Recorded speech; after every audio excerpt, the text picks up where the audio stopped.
Good morning बच्चों। आप सभी का मेरे यूट्यूब चैनल जिसका नाम है स्टडी हिस्ट्री विद पवन चौहान में बहुत बहुत स्वागत और बहुत बहुत अभिनंदन। आपको मालूम है एक ही ऐसा चैनल जहां पर आपको हर प्रकार की वीडियो इतिहास से संबंधित, चाहे आप +1 के विद्यार्थी हो, चाहे +2 के विद्यार्थी हो या फिर कम्पिटिटिव एग्जाम की तैयारी कर रहे हो, यहाँ पर हर तरह की वीडियो आपको मिलने वाली है। चलिए आज बात कर लेते हैं। तो जल्दी से मेरे चैनल को सब्सक्राइब कीजिए, फिर से ये बेल बजनी चाहिए। चैनल का नाम क्या है? स्टडी हिस्ट्री विद पवन चौहान। चलिए बात कर लेते हैं आपका अध्याय नंबर 5, यात्रियों के नज़रिए से। ये जो लेसन है इस यहाँ से 4 नंबर का प्रश्न आपसे पूछा जाएगा। याद रखना है कितने नंबर का? 4 नंबर का। इसका मतलब 1 नंबर का तो आएगा और 3 नंबर का प्रश्न भी आपसे पूछा जाएगा। मतलब बड़े क्वेश्चन आपको 5 नंबर या 4 नंबर का आने की संभावना कम है। तो उस तरह से मैंने आपके ये क्वेश्चन जो है तैयार किए हैं इस लेसन से।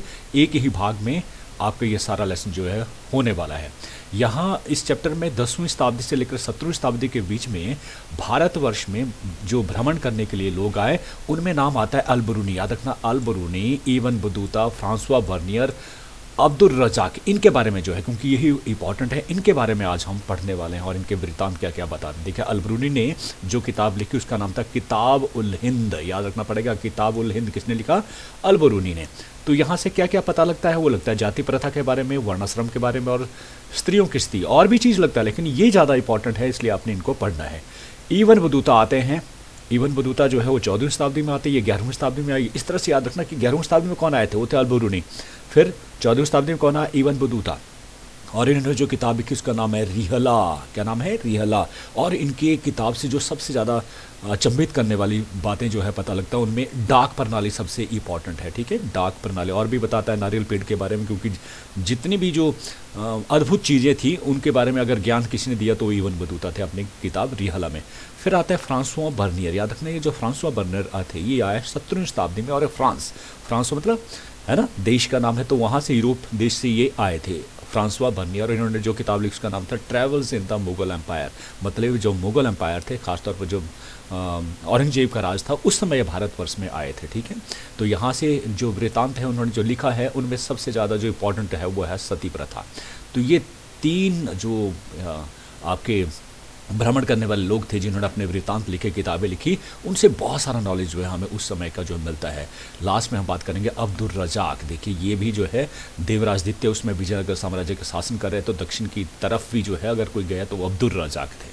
चलिए एक एक करके जानते हैं। सबसे पहले बात करते हैं अल बरूनी। ये बहुत बार आता है प्रश्न इनके बारे में, या तो इनकी किताब के बारे में या उनके बारे में। ये जो है अल बरूनी थे, ये ख्वारिज़म में इनका जो है वो जन्म हुआ था। उज्बेकिस्तान देखेंगे आप, ये है भारतवर्ष या अफगानिस्तान, पाकिस्तान, अफगानिस्तान, और ये इस साइड को जो उज्बेकिस्तान जो है वो पड़ता है। ठीक है, अफगानिस्तान के साथ यहीं से ये आए थे, है ना। तो पता होना चाहिए कि उज्बेकिस्तान है कहाँ पे। तो ख्वारिज़म में इनका जो है वो जन्म हुआ था और 1017 ईस्वी में जो है महमूद गजनवी के साथ ये भारतवर्ष आए थे। लेकिन इनके बारे में माना जाता है महमूद गजनवी ने जब इस जगह के ऊपर अधिकार किया था ख्वारिज़म के ऊपर, तो तब इनको कैद कर लिया गया था। लेकिन ये इनका व्यक्तित्व इतना अच्छा था। व्यक्तित्व का मतलब कि इनको ज्ञान था, नॉलेज था, तो उनको देखते हुए जो है इन्होंने इनको जो है वो आज़ाद किया और फिर इनको जो है अपने साथ ले आए भारतवर्ष में। कब? 1017 ईस्वी में जब उन्होंने भारत पर आक्रमण किया तो तब ये इनके साथ ही थे। कौन? बात करें अल बरूनी की। तो महमूद गजनवी के बारे में आपने सुना हुआ, तो 1017 डेट आपने याद रखनी है। देखिए इन्हें बहुत सारी भाषाओं का जो है ज्ञान था। कौन कौन सी भाषा? अरबी भाषा, फारसी में ये आता है, हिब्रू भाषा इनको आती थी। इवन भारत की संस्कृत भाषा को भी इन्होंने सीखा, क्योंकि इन्होंने यहाँ जब लोगों से बात करी तो इन्हें पता ही नहीं चलता कि, क्योंकि इन्हें लिखने का शौक़ था, तो यहाँ के लोगों की भाषा अगर उनको नहीं आएगी तो ये लिखेंगे क्या। तो इन्होंने संस्कृत को भी पढ़ा और उसको जाना।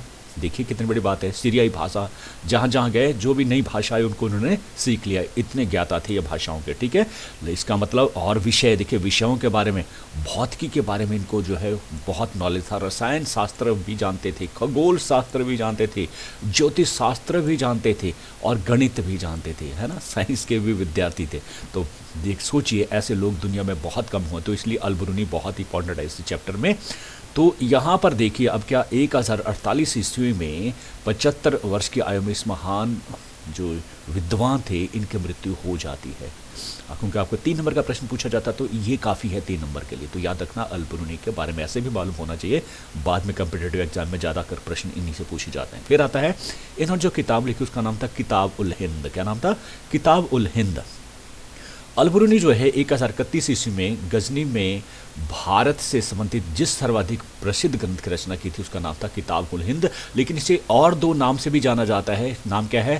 तारिख उल हिंद और तहकीक मालील हिंद। याद रखना इसी के 2 नाम, इसके किताब उल हिंद के तारिख उल हिंद और तहकीक मालील हिंद के नाम से भी जाना जाता है। इसे अरबी भाषा में जो है लिखा गया है और इस किताब के 80 अध्याय 80 अध्याय जो है इसमें हैं।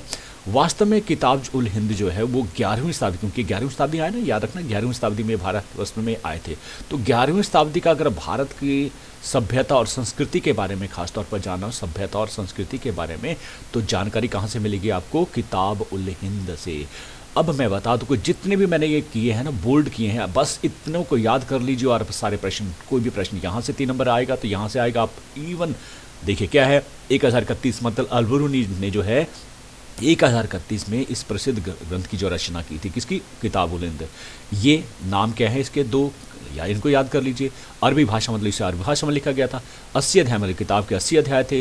11वीं शताब्दी भारतीय सभ्यता और संस्कृति को जानना है तो इससे, तो इन शब्दों को ही देखिए 5 शब्द है उनको याद कर लीजिए, आपका पूरा चैप्टर बन जाता है। मैं बार बार कहता हूँ कि ये तरीका अपनाइए, या कॉलेज में जाकर भी आपको यही तरीका अपनाना पड़ेगा, शॉर्ट नोट बनाना पड़ेंगे, इसलिए मैंने बोर्ड करके पहले ही दिए होते हैं। चलिए नेक्स्ट करते हैं बात, वो है आपका जाति प्रथा। ये अल-बरूनी की ही किताब से जो है वो पता हमें जो है चलता, जो किताब उल हिंद है। जाति प्रथा थी कि भारतवर्ष में उस समय जाति प्रथा थी, और जातियां कैसी थी? 4 तरह की जो जाति उस समय थी, ब्राह्मण, क्षत्रिय, वैश्य और शूद्र। इसके बारे में आपने पढ़ा है, फिर भी पढ़ लेते हैं। ब्राह्मण का जो उत्पत्ति है वो कैसे मानी गई है? वो मुख से मानी गई है कि ब्रह्मा के मुख से उनकी उत्पत्ति जो है वो हुई है ब्राह्मणों की। क्लियर हो गया? पहली जो जाति, और ये पहला स्थान, सबसे सर्वोच्च ज्ञान स्थान उनको जो प्राप्त था, और सबसे ज़्यादा रिस्पेक्टेड जो वह समाज में हुआ करते थे, क्योंकि वो धार्मिक कार्यों को किया करते थे। ठीक है, यज्ञ करना है ना, करवाना, ये इनका जो है प्रमुख जो है कार्य हुआ करता था, या फिर राजा को सलाह देना।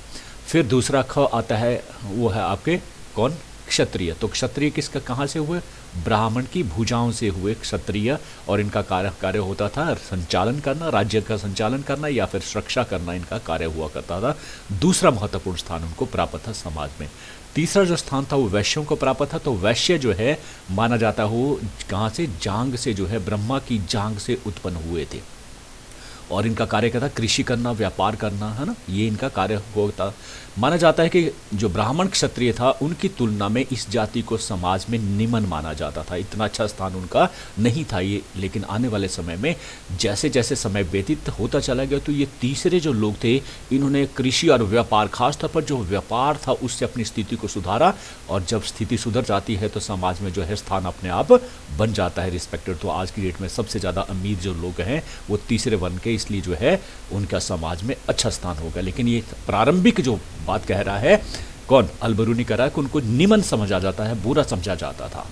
तो इस सबसे जो निमन माने जाते थे वो शूद्र होते थे, क्योंकि ब्रह्मा के पैरों से जो है माना जाता, जो पैरों की स्थिति होती थी वही स्थिति उनके समाज में होती थी। उनके साथ अभद्र व्यवहार किया जाता था। ठीक है, अभद्र व्यवहार।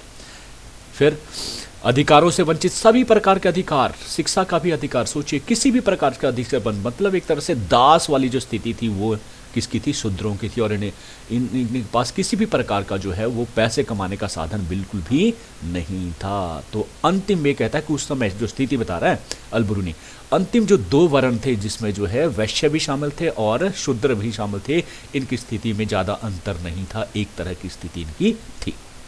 अब आ जाता है दूसरा, वर्णाश्रम के बारे में। वो क्या लिखते हैं? देखिए ये भी प्रश्न पूछा था, वर्णाश्रम। वर्णाश्रम का मतलब है कि हिंदू जो वर्णाश्रम में विश्वास है, हिंदू, अल-बरूनी कहता थे एक तरह के उन्होंने जो है जीवन में को 100 वर्ष का मानकर, जीवन को 100 वर्ष, उस समय लोग काफ़ी लंबी आयु जीते थे, तो मानते थे कि 100 वर्ष जीना है तो उसको 4 भागों में 25-25 करके जो है डिवाइड कर दिया। ठीक है जी, 25-25-25 करके जो कि 4 बार कितना होगा? 100 हो जाएगा मिलाकर।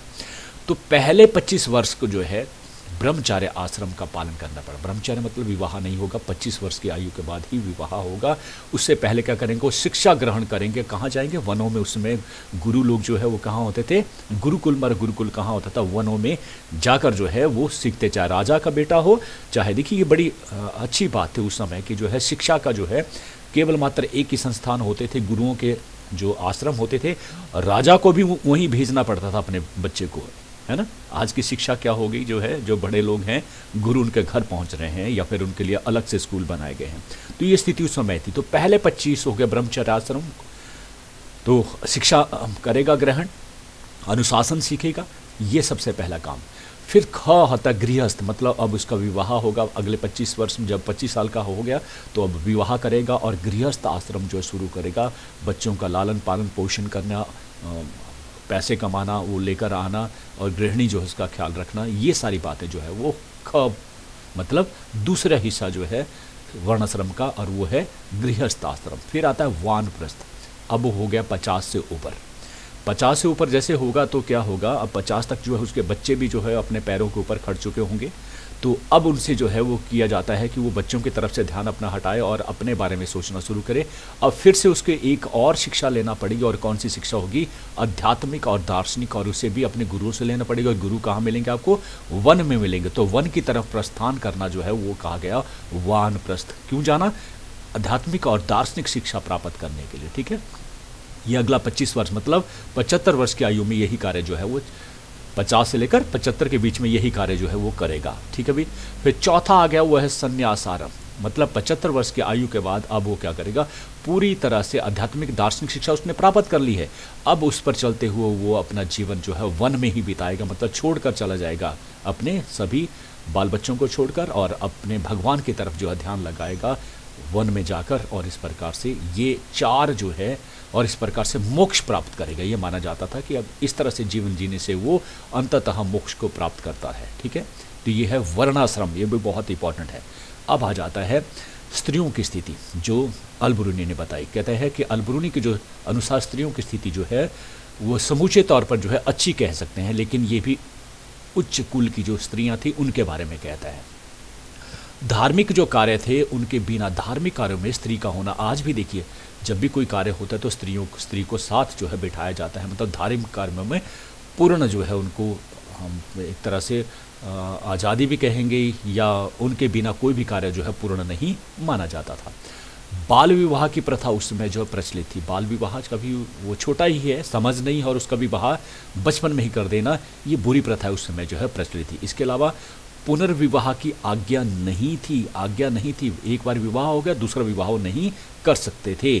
उनके साथ जो है, क्योंकि बहुत अपमानजनक व्यवहार किया जाता। मान लीजिए उसका पति मर गया तो उसके बाद जो है एक तो पुनः विवाह नहीं थी आज्ञा, दूसरा जो बच जाते थे मतलब उसके साथ इतना बुरा व्यवहार किया जाता था कि अधिकांश जो स्त्रियां थी वो उस व्यवहार को देखते हुए जो है अपने पति के साथ ही सती होना पसंद करती थी। कितनी आगे पढ़ेंगे इसके बारे में कि सती प्रथा क्या थी। और धार्मिक, देखिए यहाँ पर भी ये जो है आप देख सकते हैं, यहाँ पे सती हो रही है, मतलब पति की चिता के साथ ही उसकी पत्नी को भी जला दिया जाना, इसे सती प्रथा कहा जाता था। तो ये उस समय होता था। स्त्रियों की स्थिति में एक और आता है कि मंदिरों में देवदासियां जो रखी जाती है, देवदासियां जिन्होंने मतलब देवता की मूर्ति के साथ ही शादी कर ली हो। और इसके पीछे भी बहुत सारी जो है वो आप जब बड़ी क्लासेस में आप पढ़ेंगे तो आप देख पाएंगे कि क्या ये स्थिति। तो समूचे तौर पर अगर हम बड़े घर की स्त्रियों को देखो तो अच्छी स्थिति थी, लेकिन अगर इन स्थितियों को देखें कि वो दूसरा विवाह नहीं कर सकते थे, सती प्रथा उस समय थी, देवदासी प्रथा थी, तो हम ये कह सकते हैं कि अच्छी भी नहीं थी। तो ये बताया किसने, अल-बरूनी के वृतांत से पता चलता है। और उन्होंने कौन सी किताब लिखी थी, किताब उल हिंद, याद रखना। अब आते दूसरे इब्न बतूता, ये 14वीं शताब्दी में, याद रखना, वो 11वीं में आए थे, ये 14वीं शताब्दी में। इस तरह से आपने जो वेरिएशन रखनी है, पता रखना है। ये मोरक्को से जो है वो भारतवर्ष जो है वो आए थे। मोरक्को कहाँ पड़ता है, देखिए ये है अफ्रीका महाद्वीप, यहाँ मोरक्को पड़ता है, स्पेन के साथ ही ये मोरक्को पड़ता। यहाँ से वो आए थे। कौन आए थे, इब्न बतूता जो है आए थे। इनका जो जन्म था लिखने की आवश्यकता नहीं है, ये आपको ज़्यादा ज़रूरत नहीं होती है, लेकिन हाँ ये जो उनके संदर्भ में माना जाता है कि उन्हें यात्राओं का बहुत शौक था। यात्राओं का बहुत शौक था। आप देख सकते हैं ये जितने भी जो लाइन्स हैं, रेड वाली लाइन्स हैं, फिर यहाँ से ये लाइन्स है, तो इन इन देशों की यात्रा उन्होंने जो उस समय करी थी, चाहे समुद्र के द्वारा, चाहे चाहे जो है पथ के रास्तों के द्वारा, मतलब पैदल रास्तों के द्वारा। ये बहुत घूमने का उनको शौक़ था। अफ्रीका को या यूरोप को, हमारा जो है एशिया, चाइना तक जो बीजिंग तक पहुंचना, ये इब्न बतूता ने जो है किया अपने समय में, यात्राएं करी। तो कौन कौन कहाँ? सीरिया, इराक, फारस, यमन, ओमान और पूर्वी अफ्रीका के देशों की उन्होंने यात्रा करी। ठीक है। अब कब वो दिल्ली पहुँचे? 1334 ईस्वी में वो दिल्ली पहुँचा, और यहाँ के जो सुल्तान थे उसमें वो थे मोहम्मद बिन तुगलक। याद रखना, मोहम्मद बिन तुगलक के दरबार में वो 1334 से लेकर 1348 तक जो है वो काजी के तौर पर रहे। काजी, काजी होता न्यायाधीश, न्याय देना, इस पद पर उन्होंने उनका बहुत सम्मान किया। और जब कहते हैं कि जब वो आए थे तो उनका जो वेलकम किया, स्वागत किया खुद ब खुद, और उनको न्यायाधीश नियुक्त किया, काजी नियुक्त किया अपने दरबार में। ठीक है। तो उन्होंने जो किताब लिखी उसका नाम है रिहला। किताब का नाम क्या है? रिहला। और 1377 ईस्वी में इनकी जो है वो मृत्यु हो गई, मोरक्को में ही, अपने देश में। अब इन्होंने जो किताब लिखी रिहला, उसमें क्या आता है? सारा का सारा यात्रा जो उन्होंने करी और यात्रा वृत्तांत से संदर्भित बात सारी होती है। और इनकी जो है किताब से ज़्यादा करके क्या पता लगता है कि अद्भुत चीज़ें, कि दुनिया में क्या क्या अद्भुत चीज़ें हैं। तो जो भी उनको अद्भुत लगा वो उन्होंने अपनी किताब में जो लिखा है। ठीक है। तो 14वीं शताब्दी में जो है अगर सामाजिक और सांस्कृतिक बात की जो है अगर जानना हो, याद रखना, सामाजिक और सांस्कृतिक जीवन के बारे में जानना हो तो कौन है? रिहला। अगर 11वीं का है तो कौन है आपका फिर? किताबुल हिंद। पीछे का भी मैं साथ साथ आपको रिवाइज करता रहूँगा।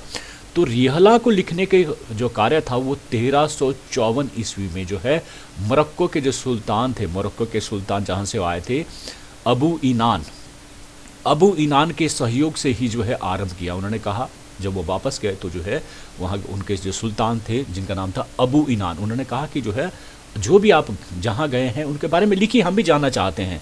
तो 1355 में जाकर उन्होंने अपना कार्य जो है वो पूरा किया लिखने का। किसको? रिहला। 1354 से लेकर 1355 में लगभग 2 वर्षों में इन्होंने अपनी किताब को लिखा। किसके कहने पर? सुल्तान अबू इनान। कहाँ के? मोरक्को के, जहाँ उनका जन्म हुआ था। तो यहाँ पर उसने प्रत्येक उस वस्तु का जो है वो लिखा जो अनूठी लगी, जो जहाँ गया और लगा कि ये बहुत अनूठी चीज़ें हैं।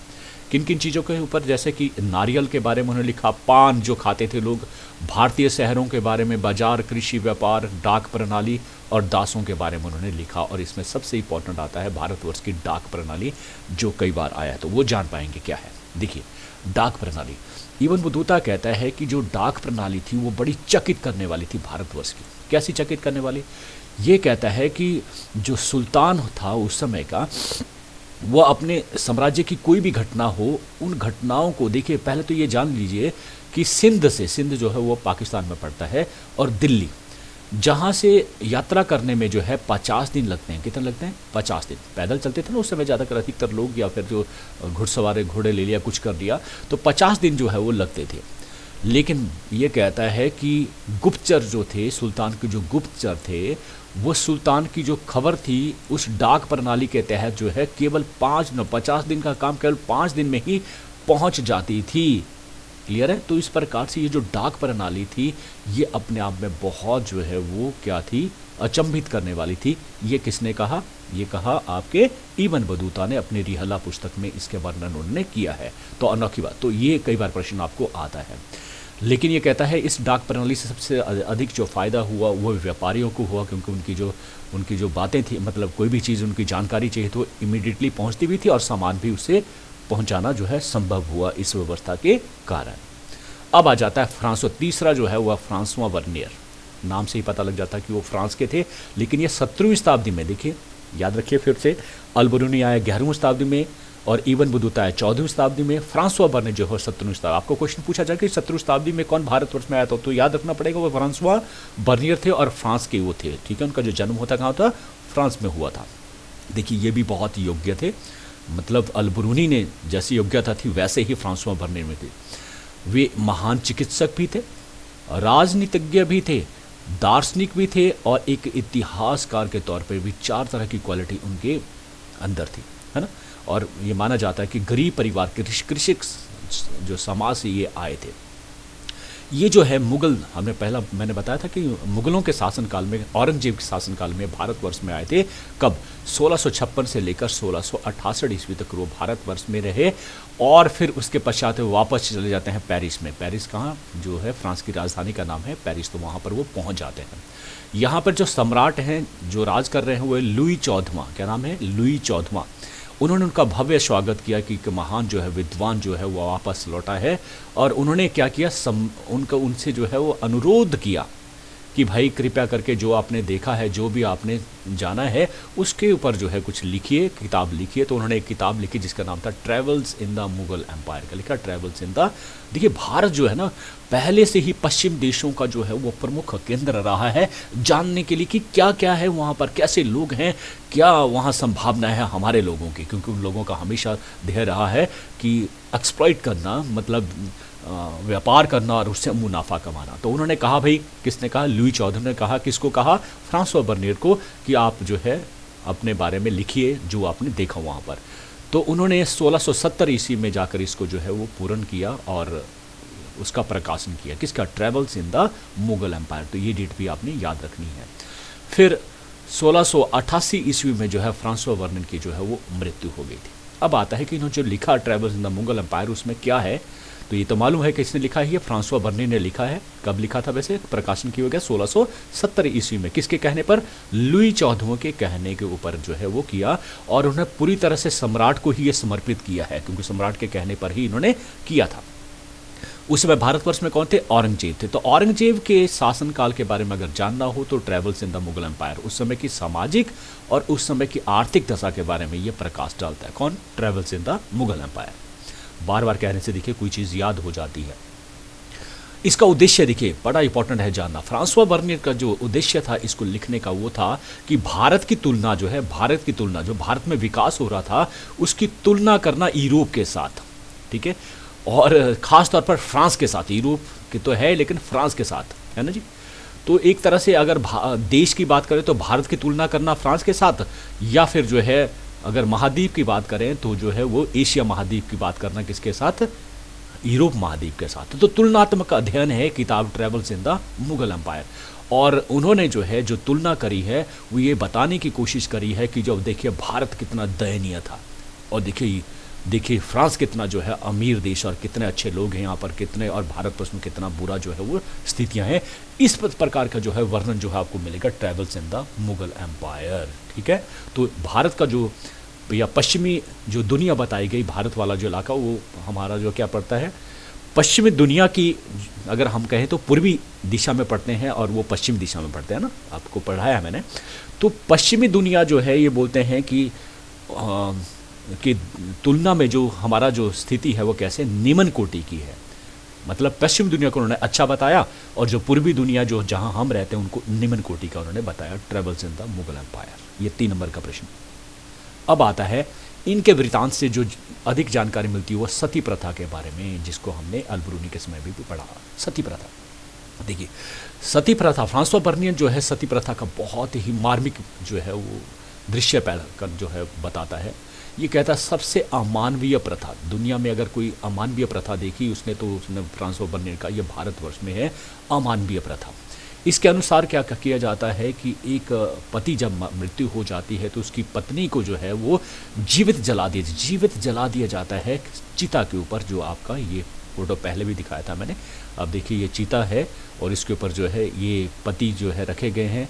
उसके जो है आप देखेंगे जो मृत है, अमृत शरीर में आग लगाओ जो मर्जी है, लेकिन एक जो जीवित है उसे भी साथ जला दिया जाना, देखिए।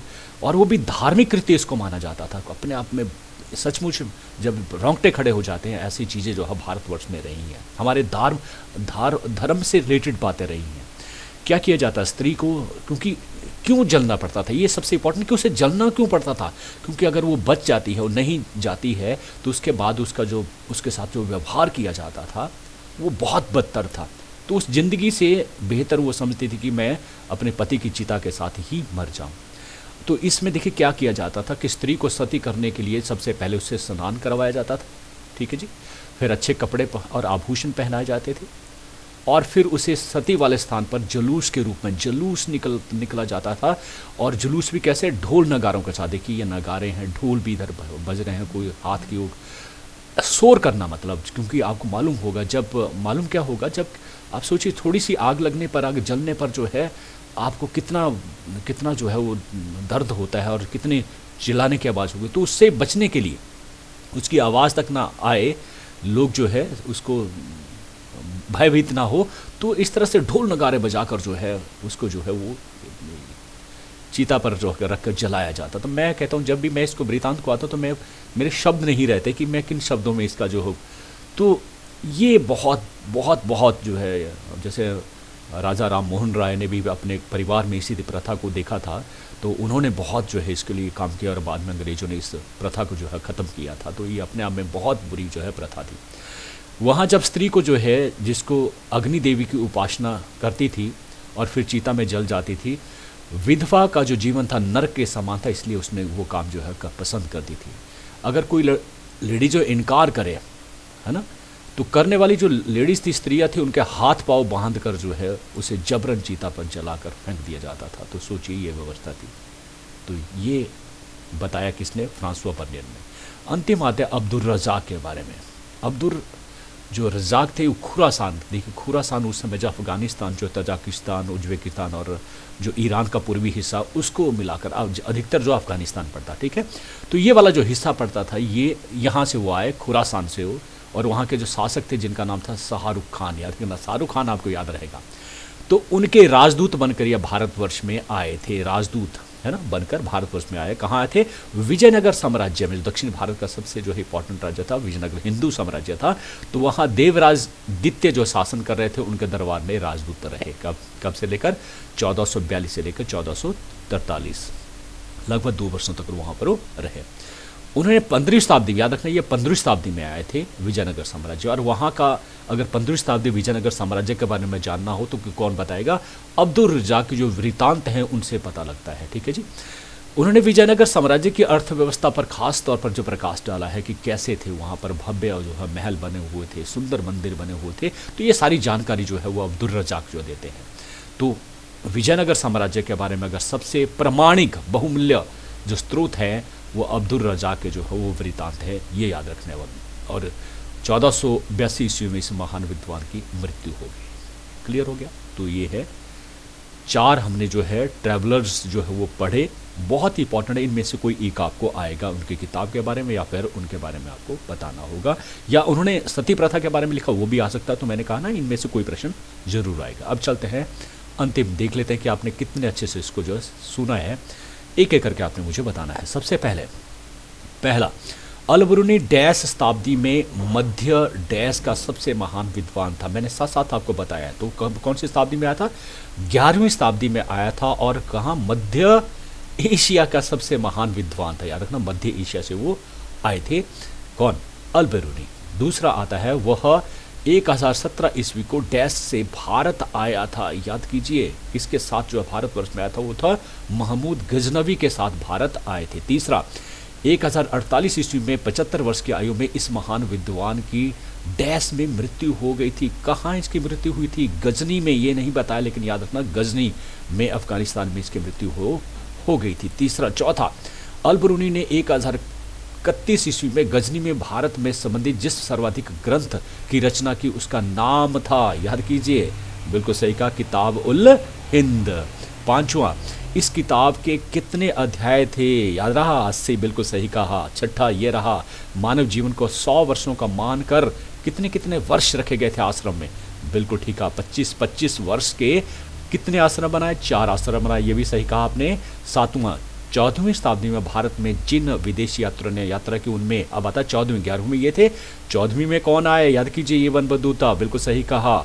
और वह डैश का निवासी था। कहाँ के निवासी थे, करिए याद जल्दी जल्दी, और वो थे मोरक्को के निवासी, बिल्कुल सही कहा, अफ्रीका महाद्वीप से।